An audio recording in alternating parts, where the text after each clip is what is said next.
Hey, it's Rachel. I know I look a little rough, but I'm having a rough day. Um, I went to the store today and bought a tape measure so that I could do my measurements for this video. And while I was doing them, I went to measure my thighs and I thought, oh, I should probably take my jeans off so that I'll get a more accurate measurement. In retrospect, my jeans are not that thick. I should have just left them on. But I took them off and my iPhone, was in my back pocket, and I stepped down and heard crunch. Guess who's gonna be buying a new phone? This girl right here. Anyway, so let's start with the measurements and then I'll go into, whatever else I wanted to talk about. I feel like I have so much to talk about now because I'm so excited. And I don't know, maybe I'm being lame. Like, message me and be like, girl, you make too many videos. Calm down. And I'll stop. Well, I probably won't, but I'll just stop posting them. I don't know. I'll do something. By the way, if you didn't see it in the thing at the bottom of my last video, I also got a Tumblr now, so maybe I would, write about more things instead of making so many videos, so you could look at that if you felt the need. Anyway, so let's talk about measurements. My neck is 17 inches. My head, around here, is 23 inches. I just measured one arm and one thigh. I did the left one on both of them. So that's just going to have to be accurate. My arm is 13.5 inches, and I did that right here, at the meatiest part. And my thigh, I did at the upper part because that's where the meatiest part of my thighs is. The bottom is a little bit slimmer, so I went up closer to the top. My thigh was 28.5 inches. My okay, I also did an upper stomach measurement and a lower stomach measurement because mine is different. My body, upper stomach, lower stomach, my hips are a lot bigger. So I did an upper and a lower stomach. My upper stomach, up by my rib cage, is 50 inches. My lower stomach is 55.5 inches. And my chest is 53 inches.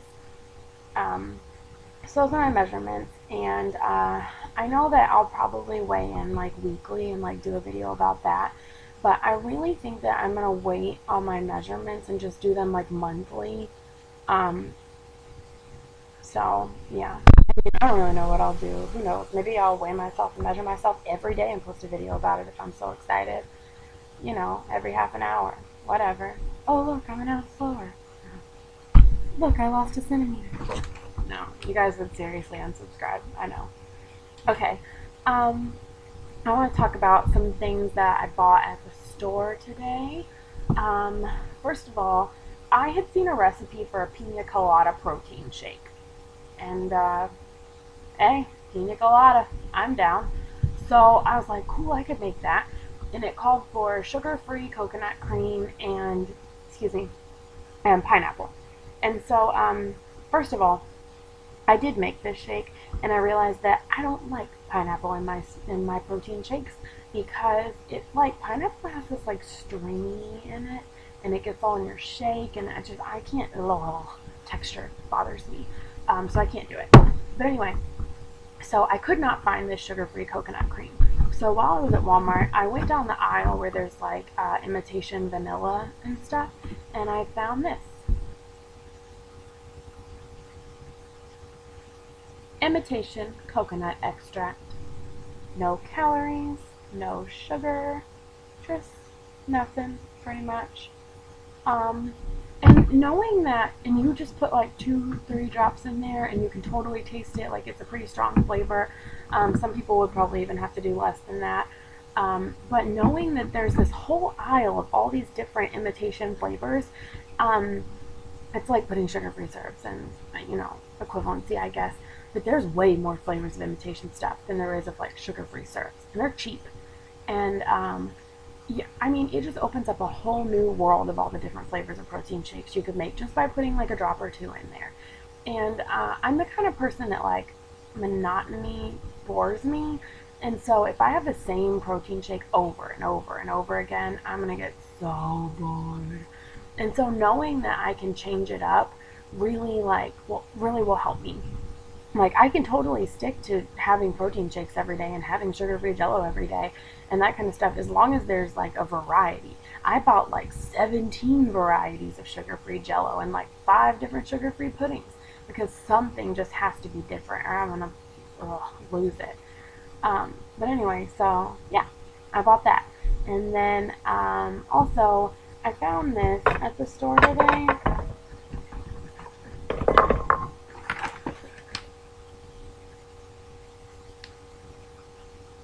It's called a Bake It Better, and they had them at Walmart, and it was on the clearance thing. It was on sale for like $5, and it's these little tins, like mini tins to put in the oven and bake stuff in it. And so I thought, like, those mini meatloaves and stuff that you can make, that would be a really cool like thing. It comes with 4 of them, and I don't need to make like big things of food because I live by myself. Like, I live by myself, and if I can only eat things that are this big and nobody else lives with me, do you know how long my food's gonna last? Forever.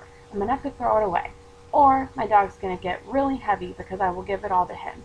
And then I will become thin and he will be fat and he will be upset with me. And I just can't do it.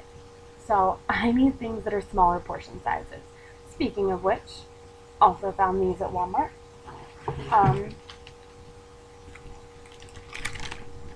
Portion packers.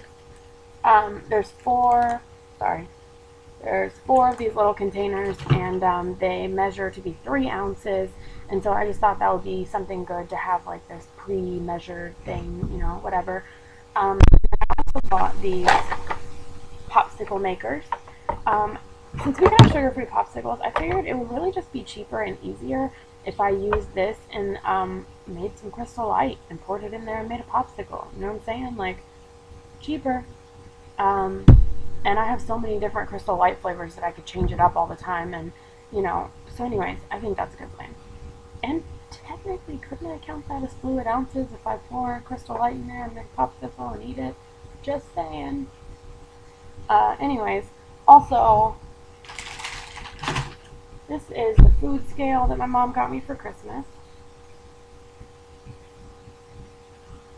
It has a glass platform with a stainless steel cover that is dishwasher safe, and a on-off button, and a digital display for telling you how much it weighs or whatever. And this is the candle warmer thing I was talking about, that you could like put your plate on to keep your food warm if it's like going cold before you finish eating it. And I thought that was a really neat idea, and I found out where I heard that from. It's in the Weight Loss Surgery for Dummies book. It was just like one of the personal notes somebody had put in there. I love this book. I read it, I don't know, I reread it all the time, and now that I'm getting so close, I like highlight stuff in it and like scribble notes and, you know, whatever. It looks like I'm studying for a test, seriously. It's crazy. But let's talk about my pre-op diet for a minute. This morning I had a thing of cream of wheat that was made with water and 1 thing of Splenda, and then I've had some different flavors of Crystal Light and stuff today. For lunch I had a chocolate protein shake that I made with water, and it was the first time that I ever made one with water, and I was really hesitant about it. Like, I seriously was like, this is going to be nasty. Oh, you know, protein shakes are supposed to be milky. You make it with milk. That's how it works. But I made it with water, and it really wasn't bad. And considering how many calories you save when you're not using milk with it, it's really, I could do it, you know. Water, good. So there was that, and then for supper, I'm making some tuna salad that the recipe was in the Weight Loss Surgery for Dummies book. So I'll let you know how that is. But I have not been drinking with my meals. I've been stopping drinking half an hour before I eat and not drinking again until an hour and a half after I've eaten. I've been really trying to stick to the rules to like see if I could do it and like see how it went. So it's going well so far, you know, that's exciting. Oh, I also bought this thing at the Dollar Tree. I don't have it. It's in my dishwasher right now because I used it for breakfast yesterday. But it's a little omelet pan, and it's like a little plastic white thing, and you like fold it in half and it closes, and it like has the stuff to put the omelet in it or whatever. And so I made one yesterday for breakfast, and it works really well. You microwave it for like a minute. I'll show it on another video or something, but I poured the egg whites in it, and then I put some cheese in it and microwaved it for like a minute, and it was really good. So that's cool. But anyways, so my pre-op diet is going pretty good. I'm also trying to stick to the whole 10-to-1 ratio and like picking foods that are good for me and are the kinds of things that I'll be eating later. I do have a question about the 10-to-1 ratio. People that follow that, do you follow it with every single thing you eat? Like if it doesn't have 10 or 1 protein to every 10 calories, you just don't eat it? Because when I was in Walmart today and looking around, like, there's a lot of stuff that doesn't meet that ratio. And there's a lot of stuff that does, but it's kind of hard. Seriously. But anyway, I mean, are you saying, like, everything in your meal equals out to being a 10-to-1 ratio when you, like, include the meat and stuff? Or, like, every single thing you eat is a 10-to-1 ratio? Because that's hard. But I'm trying. You know, I'll figure it out. But, oh yeah, I told you that I was going to show you those jeans. These are my jeans. Sorry, my dog sits under my chair while I'm on the computer. So now I'm like stepping on him. But, these are my size 20 Old Navy jeans that I wear like all the time. I think that they, you know, fit okay. They're not like super tight or anything. They feel good. I can like, you know, but this is how they fit, and I do have like the little stomach thing or whatever, so I know I'll have some extra skin from that. Also, I don't know how many of you have tattoos, but I have this kind of big tattoo on my back, and I'm a little, I think because it's on my upper back, that it will be okay. But I don't really know, like, does skin there wind up sagging and stuff, or like excess skin there, or will that be okay? I'm glad I don't have any tattoos on my lower back or anything, so I think that'll be fine. And my other tattoos are like behind my ear and on my foot, and I have one in my mouth. But anyway, those areas will obviously be fine. But yeah, so I guess that's it. These jeans are size 20. They're the ones that I'm going to wear to like reference like where I'm at. This is how they did fit. This is how they fit now. I really want to get my mom to take some like before pictures for me. Just because, I don't know, watching these videos is one thing, but having like physical evidence that you can put side by side, like then and now, I think that would really help me with the whole mental block of all of it. But anyway, I guess that's all I had to talk about. I know I talked for a really long time. I'm sorry, guys. But thanks for watching. You're a trooper if you make it through.